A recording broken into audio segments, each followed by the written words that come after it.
welcome back to our weekly AI updates.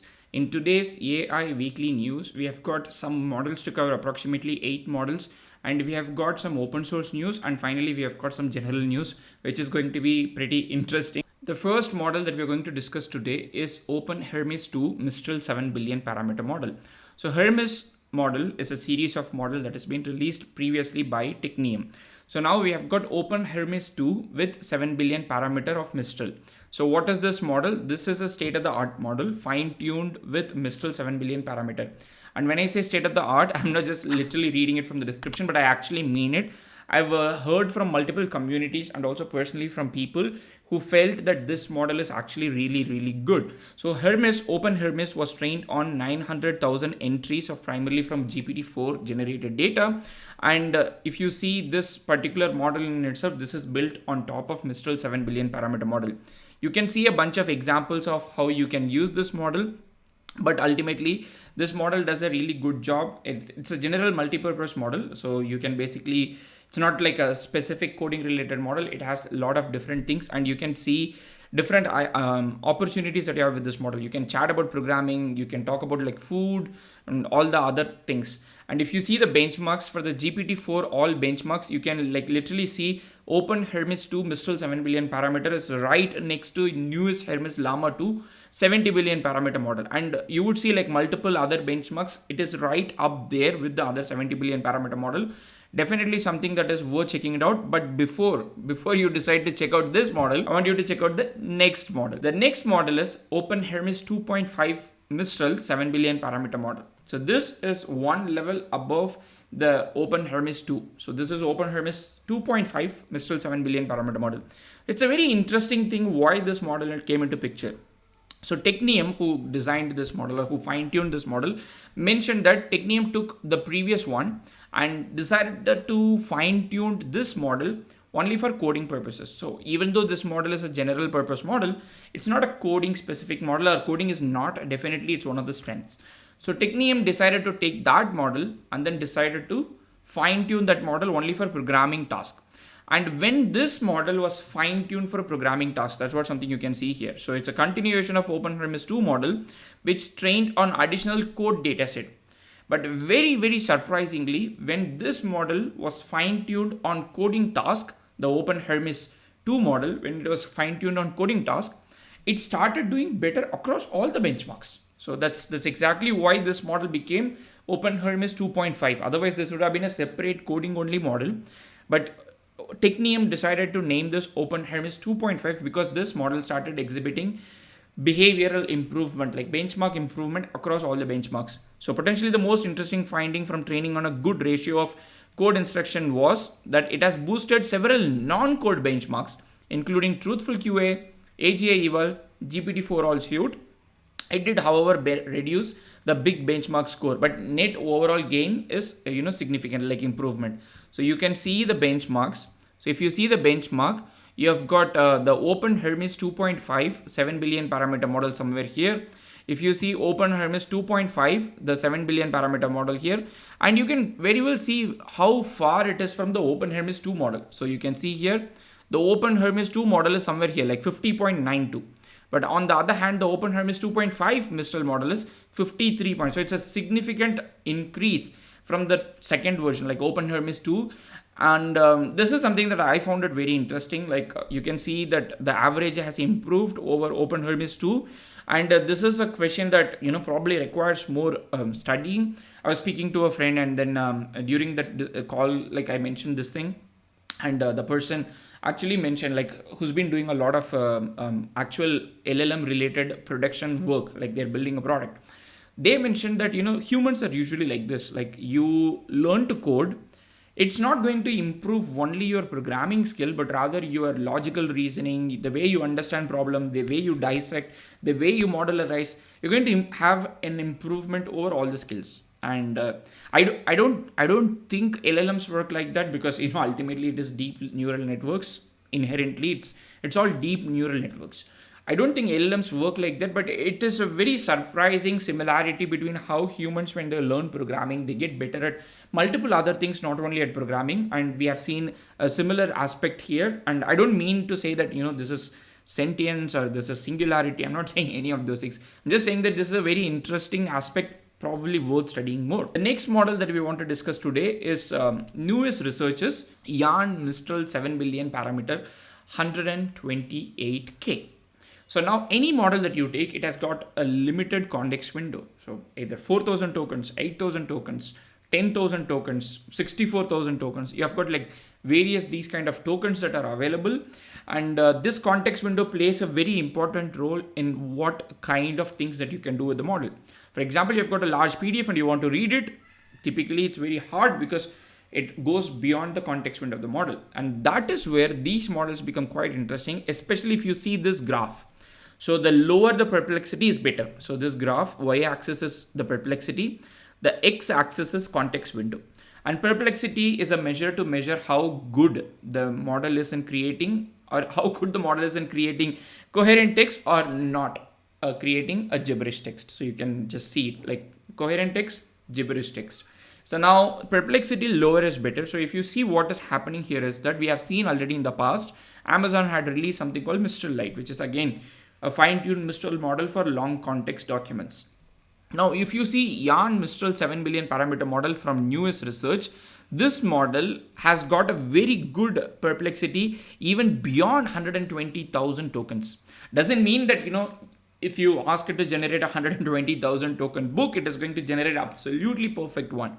I'm not saying that is what will happen, but this is actually very good mostly for retrieval tasks. When you're going to use a model for retrieval tasks, like for example, retrieval augmented generation, this is going to be a really good model to use and try out and then see how does it do good, because this model does a really good job of, ingesting a lot of information. Even like, to be honest, like even you don't need RAG because a lot of this information is going to be in context learning, ICL. So this model, as you can see, this is the 64K model. And this is the 128K model. So you can see the 128K model maintains a very steady perplexity even beyond 100,000, 120,000. But on the other hand, the 64K model, you can see the perplexity starts shooting up after 64K, after 70K. And Amazon Mistral Lite are somewhere here. So this, if you want like longer context window, I think this is the model that you should start trying it out. They've given the code. I'm definitely looking forward to try it out and then see if it can fit in Google Colab. So the main files are almost of the same size. So I'm definitely looking forward to see if I can fit it in Google Colab and put together a separate tutorial altogether. The next model that we wanted to discuss today is DeepCoder. So this is a model developed by an organization called DeepSeek AI. It's a coding specific model, which is good. Like we need more coding specific models. It is a series of coding models, like not just one model, because it's a series of models ranging from 1 billion parameter to 33 billion parameter version. It has been trained on English and Chinese on pre-trained of 2 trillion tokens. These are like the highlights of the model. 2 trillion tokens, multiple sizes. It comes with a 16K window. That is a good thing. And it also does a fill in the blank task. So typically when you train a model, for a task completion. Most of these autoregressive LLMs are very good at generating new text based on the previous text. But if you want to do the fill in the blanks, that's where, you have got like bi-directional models like BERT. And this model does a fill in the blank job because the way this has been trained is, you have got like, hey, space, your name. So, hey, what's your name? So that it knows what to fill in the blank, which is very important in programming, because if you have used Google GitHub Copilot, what you typically do with GitHub Copilot is sometimes you start the function, you add the doc string, and then you close the function, and then you ask it to fill in everything. So it knows like, okay, it starts here, it ends here, and it has to fill in it. So this model supposedly can do that as well. So that is what their foundation, the base model is, DeepSeeker code base. And they have also fine-tuned that on an instruction dataset with the 2 billion tokens of instruction dataset that is called DeepSeekCoder Instruct. And this model is supposedly open source, free for research and commercial purposes. You can see the demo and you can see benchmarks. I think the reason why I decided to cover this model particularly is because of its coverage.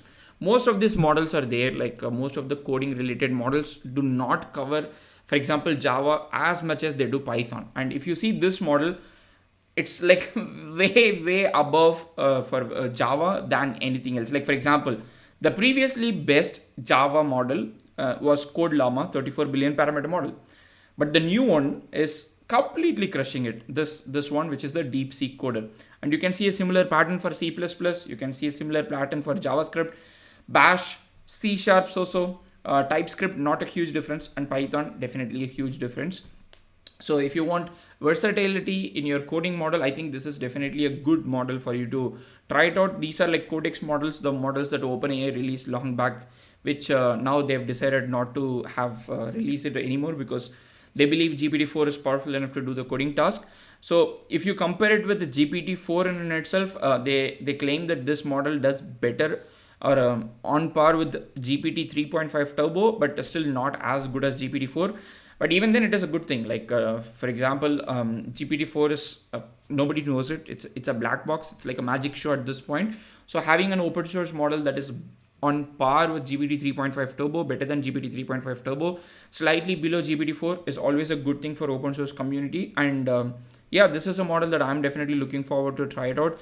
The model weights are available on Hugging Face's model hub for you to directly go ahead and then use it. The next model that we are going to discuss today is Distil Whisper, which we have separately covered before. Distil Whisper is a distilled model of Whisper model from OpenAI. This is a research effort from Hugging Face, and you can see that this model does pretty good job in transcribing the text, which lesser compute. The model size is lesser, which means it's easier for you to deploy this on edge devices. We still do not have a CPP version. We still do not have a CPU optimized model, but this model has got a couple of optimizations. Like if you have got flash attention to support, it is faster. If you have got an NVIDIA GPU, you can use optimum to faster it with better transformers. Overall, this is English only at this point. I covered this model, a lot of you and asked and told me that can we have a multilingual support. Multilingual support is coming soon, but at least at this point. The next model that I wanted to discuss, latent consistency models. So these are again research efforts from Tsinghua University. I'm not sure like if I'm pronouncing it wrong. My apologies if I'm not doing it. So these are next generation of generative models, like stable diffusion models, and it builds on top of that. And then the good thing is these models are super ridiculously fast, and you can see that the title says synthesizing high resolution images with a few step inference, and it's just like 4-step inference. You got these kind of good pictures, you got 2-step inference, you got this 1-step inference is this. So these are like actually the models that are really good at generating images from text, but with a lesser number of steps. Anybody who has used stable diffusion, you know, like we usually play with the number of steps to generate high quality images sometimes. So these are the models, and LCM, the latent consistency models, can be distilled from any pre-trained stable diffusion in only 4,000 steps using a 32A100 GPU, and it can generate 768 by 768 resolution images in 2 or 4 steps, sometimes even 1 step. And also they support something like, you know, Dream Shaper for you to use it. And you've got like more examples of what kind of results it has got. I think it was impressive because it has been integrated with stable Hugging Face's diffusers, and it helps you in generating really fast responses. And I saw a couple of demos on Hugging Face's spaces where they are doing near real-time stable diffusion. That means like you give access to the webcam with I think OpenRTC or something like that, and it takes the near real-time like video feed, takes the frames from it, sends it to LCM, and then shows it ultimately. It is quite an impressive demo, and all that is possible because thanks to LCM, the latent consistency models that builds on top of latent diffusion models, and it has already been integrated with diffusers if you want to use it. Something I'm definitely looking forward to try it out and build some projects on top of it. And because this is integrated with the diffusers pipeline, it supports image to image, and you can do inference with either text to image or also image to image. The next model that we would like to cover today is OpenChat, something that we have already covered on this channel. This is a multi-chat model, which means it's a specifically fine-tuned for chat as a purpose.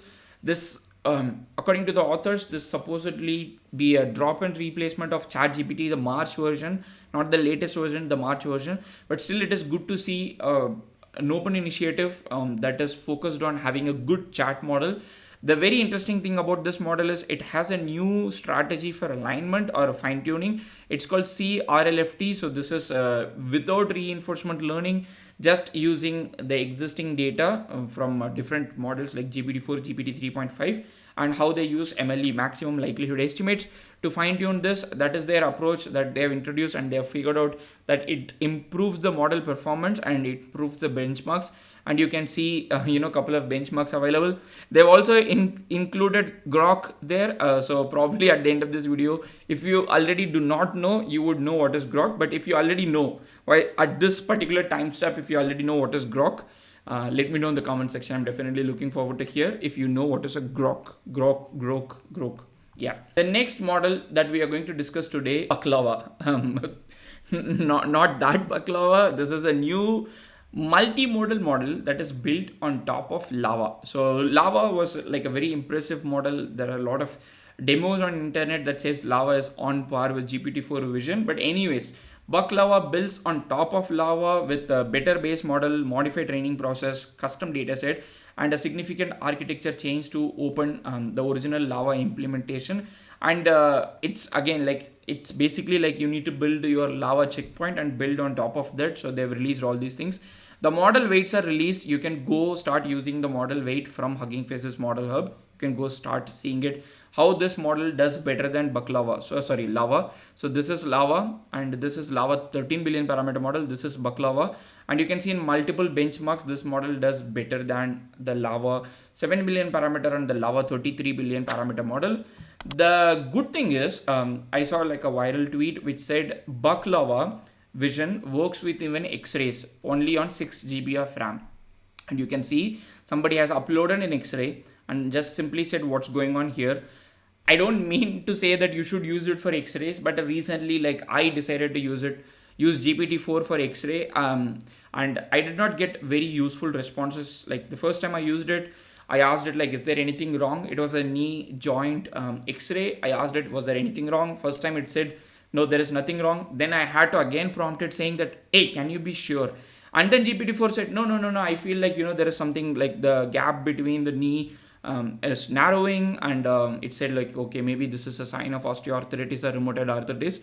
Now, even though that is actually true, what has happened in my family, but I could not trust such a solution first time when it says something wrong, and then second time I have to prompt it again. And it doesn't give me the trust. So I'm happy to see that there is an open source model that can take X-ray and then give some kind of insight, which not every time I can go back and then ask the doctor. So I'm happy that this model does this job. I'm yet to try it personally with the X-ray that I particularly mentioned about, which I tried with GPT-4, but definitely looking forward to see. The fact that Mistral 7 billion is being used, this also shows that Mistral 7 billion is actually a solid model, thanks to the team that developed and designed this model for us. You can go ahead and then use it. It's from Skunkworks AI, and they said BakLava 2 is under works. BakLava 1 has some component that is not fully open source. So BakLava 2 will become fully open source with more improvement. In the next section, we are going to see a couple of open source initiatives, starting with AutoAWQ. In the next section, we are going to see a couple of open source projects and initiatives, starting with AutoAWQ. So that quantized models, predominantly in the past, we have seen a couple of famous, most popular formats like GGML, GPTQ, GGUF. And in that same series, we have a new type of quantized model that is called AWQ, which stands for Activation Aware Weight Quantization. So this project, AutoAWQ, actually makes it easier for you to use AWQ models. And if you know the bloke already has got a lot of AWQ models, so you can start right away using it. And very recently, couple of days back, this AutoAWQ library has been merged into the Hugging Face Transformers model. So all you have to do is install, and then you can easily use it directly from Hugging Face's Transformers library. This AutoAWQ currently supports most of these famous models that we have been seeing recently: Vicuna, Mistral, Llama, Llama 2, Falcon, OPT, GPT, OPT and MPT and Bloom. All these models are being supported by AutoAWQ. So it is very simple to install, and like I said, like there are already a lot of AWQ models, especially from the bloke. So in fact, like the model that we recently covered, Yann Mistral 7 billion parameter 128K context window model has got its own AWK format. So you can go see the files with the quantized models and you can start right away using it on your consumer hardware. I'll probably put together a separate tutorial on how to use this with the transformers. But meanwhile, if you want to try it out, go ahead right now, try it out. The next one is not about quantization, but about efficient fine tuning. This is a technique called NEFTune, N-E-F-T, NEFTune. So the basically NEF stands for noisy embedding improved instruction fine tuning. So typically when you're fine tuning, or in the past when you are training a machine learning model, we always had like regularizations to introduce some kind of error so that the model learns from, the model is more robust. That has not been the case a lot with the supervised fine tuning, SFT, or what we call as instruction fine tuning. Recently a paper came across and that said like noisy embeddings improve instruction fine tuning, like by artificially introducing noisy embeddings. And that's what this paper is about. Standard fine tuning of llama to 7 billion parameter model using alpaca achieves 29.7% on alpaca eval, which rises to 64.69% using noisy embedding. By using noisy embeddings, you can see a huge improvement, and that improvement is being captured here. Like for alpaca, eval instruct, share GPT, open platypus, and the average is like from a previous 57.7%, you can now see with NEFT that it becomes 72.8%. And all you have to do is, like if you were to use Hugging Face's trainer, all you have to do is introduce a new argument that says NEFT underscore noise underscore alpha, and then you play with the parameter about how much noise you want to introduce. So this integration happened very recently, which improves the robustness of the fine-tuned models thanks to NEFTune. So the next one is a very popular Reddit thread, and it was posted on local llama. So it's an LLM comparison that compared 39 models across like 7 billion to 70 billion parameter model. So number of models tested: 4 7 billion parameter model, 13 billion model, 7 model, 20 billion model, 4 model, 70 billion model, 11 model. Then you have got GPT 3.5 turbo on instruct and GPT 4. You can go into the details of the testing methodology, but the highlight is you have got Zephyr 7 billion parameter beta model, does it really good. On out of 18 multiple choice questions, it does 16 good. And you have got OpenHermes 2 7 billion Mistral model, you have got Aeroboros M 7 billion parameter model, and then you have got the other models like Dolphin 2.1, the Cynthia model, and you can go ahead and then check it out what a particular model did good, what a particular model did not do good. I actually wanted to make a dedicated video about this, but I'm actually struggling with time, so I could not. So definitely go ahead and then see the thread and then see how this model, how these models have been doing. And there are certain GGUF models as well that has been trained, that has been tested. So you can you can understand which model to use for which use case if you are going to build, let's say, open source model based use case. And this is extensive work. Like I cannot even see myself doing this much work. I don't have that much computer time. So thanks to Wolfram Ravenwolf, I don't know the real name of the person. Maybe this is a real name, who knows. Thanks to Wolfram Ravenwolf for putting together this extensive LLM comparison and then the test. So the next section is about AI regulations and general AI news. And the first thing is UK, the government of UK hosted something called AI Safety Summit. You can see some pretty popular names here. You see Sam Altman somewhere here. I think this is Demis Hassabis, head of Google DeepMind. And you have got like the Anthropic CEO. You have got like a bunch of names with the UK Prime Minister. And I guess this is US Vice President. Anyways, I'm not a big fan of government getting into these kind of regulations. And I'm a little tired at this point to see always people comparing with AI with biological weapons and nuclear weapons. Let me know in the comment section what you feel about it. But again, yeah. So you have got a lot of this government, a lot of this rich companies with a lot of funding who are not a very pro open source friendly, sitting together to discuss about how to regulate AI. That is what UK AI Safety Summit is. And the next one is actually there is a regulation order. It is from the US. I mean, I think they decided to do this a couple of days before the UK summit.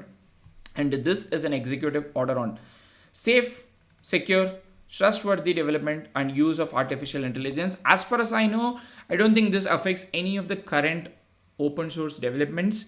In fact, this is particularly targeted at huge, like lot of models. And in fact, you can somewhere see here, you can see they specifically mention about floating points and how many floating points. After that, you should report it, and it goes on to the details about the size of the model and all these things. I don't think at this point this affects most of our efforts, like at least the things that we cover on this channel, things that we care about. But again, once again, like I'm not a big fan of government interfering in open source models or these initiatives. I'm not sure like if anybody regulated Linux. I'm not sure how much government is involved in all the open source development that came before this, programming languages, Python, Rust, whatever languages that you have got. But somehow people always say that these open source models, especially AI, can be as powerful as nuclear weapons. Yeah, so we have got one more executive order from one more government. So the next one is a comment from Yann, who is the head of Meta AI Research, and also I think the co-founder of Meta AI Research. AI 1%er sizing power forever is the real doomsday scenario. So Yann is a very pro open source activist at this point, activist or advocate at this point. I don't know if this is like actually he's been advocating this, or is it because of Meta's stand about open sourcing models. Either way, there was a recently back-to-back conversation between Jeffrey Hinton and Yann LeCun, who are usually called as, along with Yoshua Bengio. You can see Yoshua Bengio here. So these three are usually called as the AI godfathers. I don't like this word. I think the contribution comes from a lot of different people. Whenever you single out 2-3 people like this, you are basically doing injustice to other people who contributed to this particular growing domain. So the next one is from Mr. Elon Musk, who introduced a new model called Grok. Grok. How do you say that? I've seen like this Groking series books, like Groking Deep Learning. But anyways, let me know how should I pronounce this.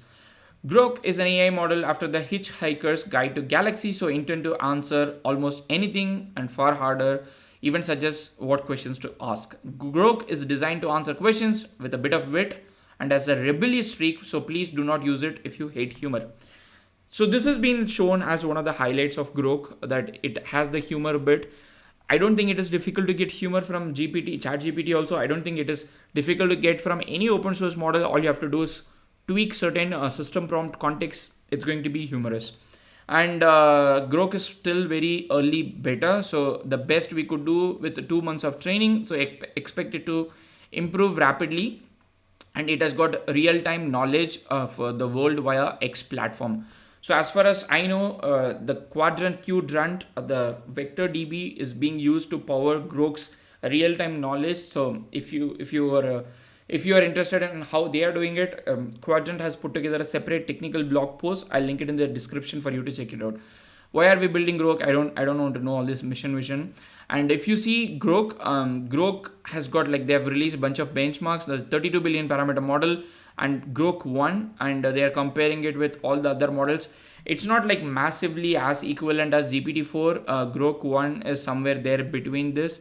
Grok 0, 33 billion parameter model is somewhere here, like, when you can compare it with the Llama 2 70 billion parameter model.